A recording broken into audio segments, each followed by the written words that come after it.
इंद्र को लगा कि हमारा सिंहासन ले लेंगे।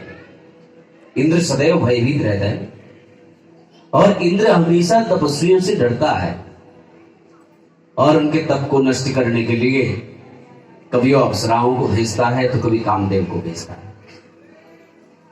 तो उनने हजारों अप्सराओं को भेजा, बोले जाओ नर और नारायण की तपस्या को नष्ट कर दो, भंग कर दो। अपनी काम कला के द्वारा, कटाक्ष के द्वारा, हाव भाव के द्वारा, नृत्य संगीत के द्वारा नर और नारायण की तपस्या को भंग करने का प्रयास किया।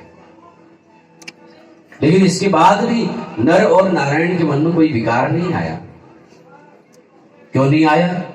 क्योंकि वो पराम्बा भगवती महामाया का चिंतन कर रहे थे।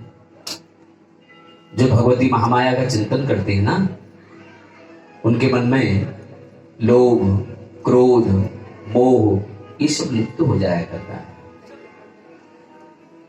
परिणाम ये हुआ कि नर और नारायण पर उन अप्सराओं का प्रभाव नहीं पड़ा। अब वो सब आकर के भगवान उनके चरणों में गिर पड़े, नर और नारायण के। ये हजारों अप्सराएं रोते हुए कहने लगी, हम आई तो थी आपको फंसाने, लेकिन आपका तप देख करके, आपके सौंदर्य को देख करके हम ही स्वयं आप पर फंस गए, आकृष्ट हो गए, आप पर मुक्त हो गए। आप हम सभी को पत्नी रूप में स्वीकार कर लीजिए। नर और नारायण मुस्कुराए और हम यहां तप कर रहे हैं और तुम यहां पर आ गई। तप और नारी का कोई संबंध नहीं है। तप में संयम अपेक्षित है। तो नर और नारायण ने कहा इस समय हम तप कर रहे हैं और तप और नारी का कोई संबंध तो है नहीं। उन अप्सराओं ने पूछा, महाराज फिर हमारा क्या होगा? हमने सुना है भगवान के प्रति कोई भी कामना प्रकट की जाए तो भगवान उसे पूरी कर दे। भगवान ने कहा ठीक है, हम तुम्हारी कामना को भी पूर्ण कर देंगे। बोले कब? बोले जब हम कृष्ण अवतार लेंगे तब। वहां मर्यादा नहीं रहेगी। उस समय तुम गोपी भाव से ब्रजभूमि में आना और हम तुम्हें अपनी रानियां बना करके तुम्हारी कामनाओं को पूर्ण करेंगे। और इन सब राजकुमारियों की इच्छा को पूर्ण करने के लिए भगवान कृष्ण को विवाह करने पड़े। और इधर कश्यप जी को भी श्राप मिला था, वो भी वसुदेव बन करके आए थे। उनकी पत्नियां श्राप वश दिति और अदिति भी रोहिणी और देवकी बन करके आई हैं। दिति ने अदिति को श्राप दिया था कि तुमने इंद्र से मेरे पुत्र को खत्म करवाया, इसलिए तुम्हारे पुत्र भी मरेंगे और तुम देवकी बनोगी। वही देवकी बनी और उनके 6 पुत्र मारे गए। हमारे जीवन में जो भी घटना घट रही है उसका किसी न किसी कर्म से संबंध जरूर है। ये ध्यान दीजिए, जो भी हमारे जीवन में घटता है, यहां पर बात नहीं करना, बात नहीं करना, चुपचाप। इसलिए अपने कर्म मत खराब करिए, अपने कर्मों को सुधारिए। हमारे किसी भी कर्म से किसी को पीड़ा ना हो, हमारे द्वारा किसी को कष्ट न हो, हम किसी का अपकार न कर सके, भला कर सके, ये हमेशा प्रयास करें। प्रश्न उठता है कि परमात्मा ने स्त्री तन क्यों धारण किया, है ना? तो उत्तर में कहा जा सकता है कि दैत्यों ने वर मांगा कि अब स्त्री को छोड़ करके और किसी से हमारी मृत्यु न हो, इसलिए भगवान को भगवती का स्वरूप धारण करना पड़ा। वो दुर्गा बन करके दैत्यों का संहार किया। और मूल में यदि देखा जाए, न तो परमात्मा स्त्री है, न वो पुरुष है, न वो पशु पक्षी है, वह निराकार है और वही सर्वाकार भी है। जो निराकार है उसी से सारे आकार बनते हैं। अब जैसे मिट्टी का कोई आकार होता है क्या? होता है? मिट्टी का कोई भी आकार नहीं होता है।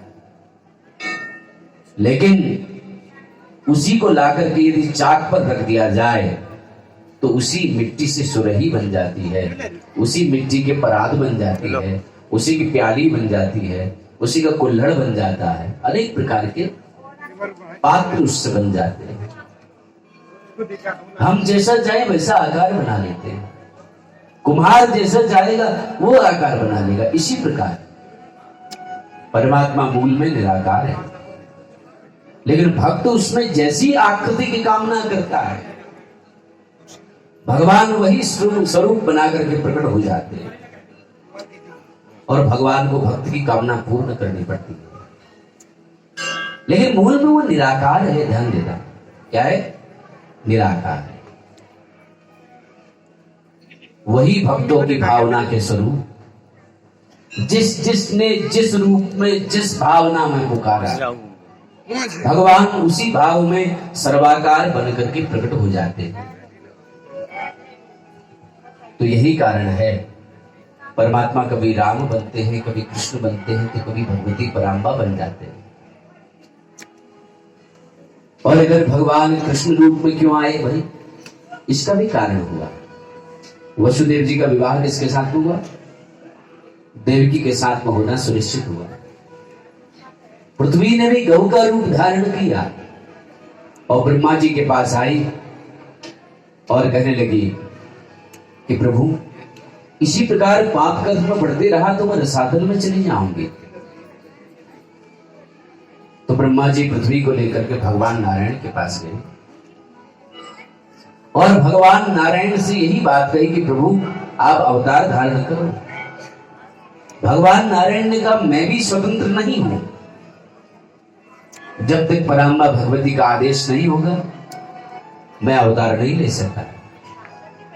देवी भागवत के आधार पर फिर सब देवताओं ने मिलकर भगवती पराम्बा की स्तुति की।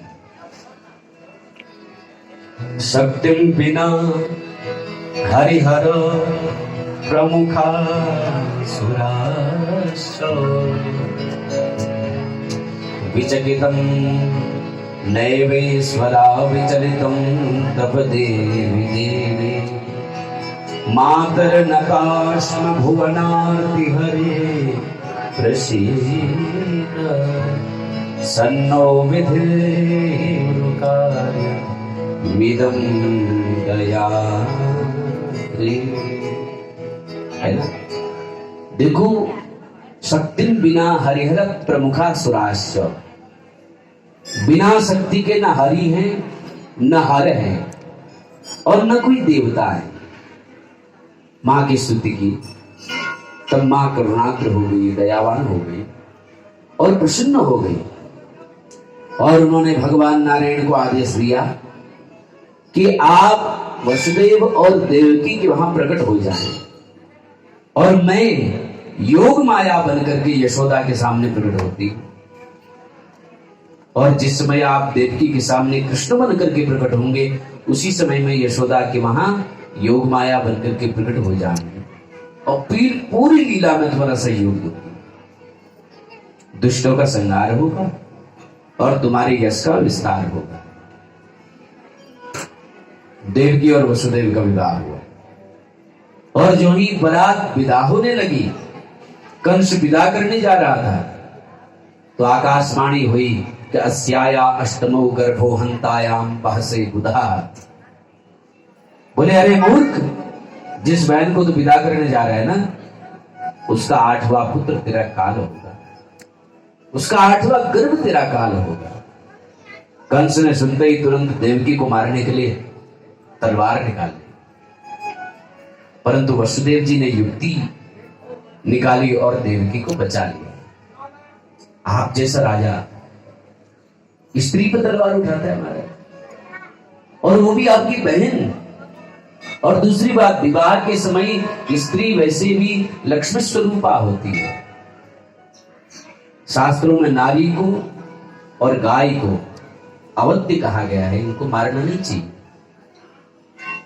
बहुत बड़ा अपराध भी हो जाए तो भी नारी का वध उचित नहीं है।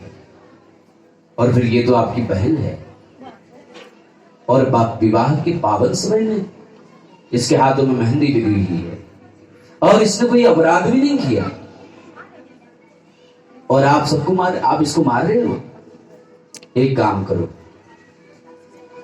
आपको जितने भी पुत्र होंगे ना, देवकी के गर्भ से जो भी जन्म लेगा, मैं आपको ला करके दूंगा। आप एक एक करके सबको मार देना, लेकिन देवकी को आप न मारो। देवकी आपकी बहन।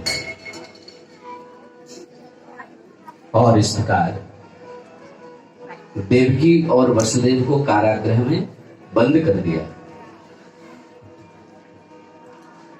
देवकी और वसुदेव दोनों को कारागृह में बंद कर दिया। और अगर पहला पुत्र हुआ कीर्तिमंतम प्रथम जन्म, कीर्तिमान नाम का एक पुत्र हुआ। एक बार तो कंस ने उसको छोड़ दिया कि हमको तो 8वीं से लेना है, इसको मार के क्या करना है। नारद जी आए, नारद जी ने कहा कंस ये कितनी उंगलियां हैं? बोले महाराज 8। बोले इसमें से पहली कौन और 8वीं कौन? और उसके बाद कंस वापस गया और उस बालक को हाथ में पकड़ा और शिला पर पटक करके मार दिया। अच्छा, प्रश्न उठता है कि नारद जी ने ऐसा क्यों कहा है? नारद जी ने कंस को हत्या करने के लिए प्रेरित क्यों किया? ये कथा भी देवी भागवत में है। ये उर्णा से उत्पन्न मरीचि के 6 पुत्र थे, जान लीजिए।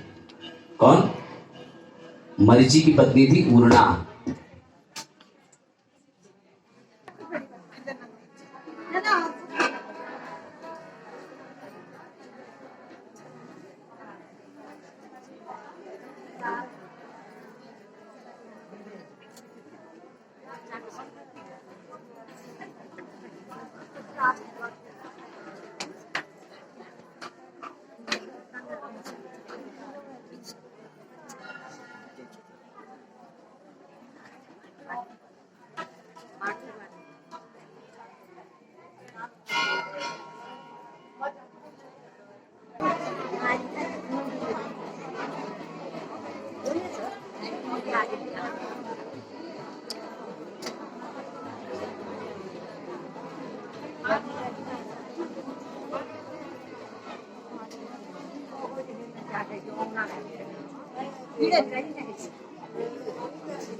आप लोग थोड़ा कोलाहल कम कीजिए, हल्ला कम कीजिए।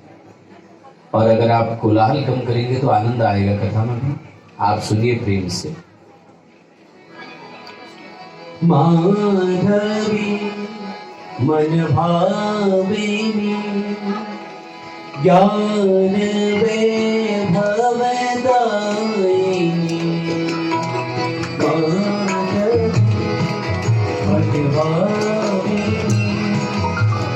ज्ञान वैभव दायिनी, माधवी मन भाविनी ज्ञान वैभव दायिनी, माधवी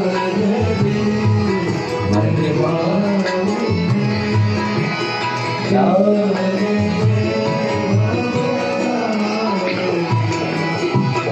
जय जय रानी जय महारानी भक्त चंदनी, माधवी मन भाविनी ज्ञान वैभव दायिनी, ज्ञान वैभव दायिनी। जय जय रानी जय महारानी भक्त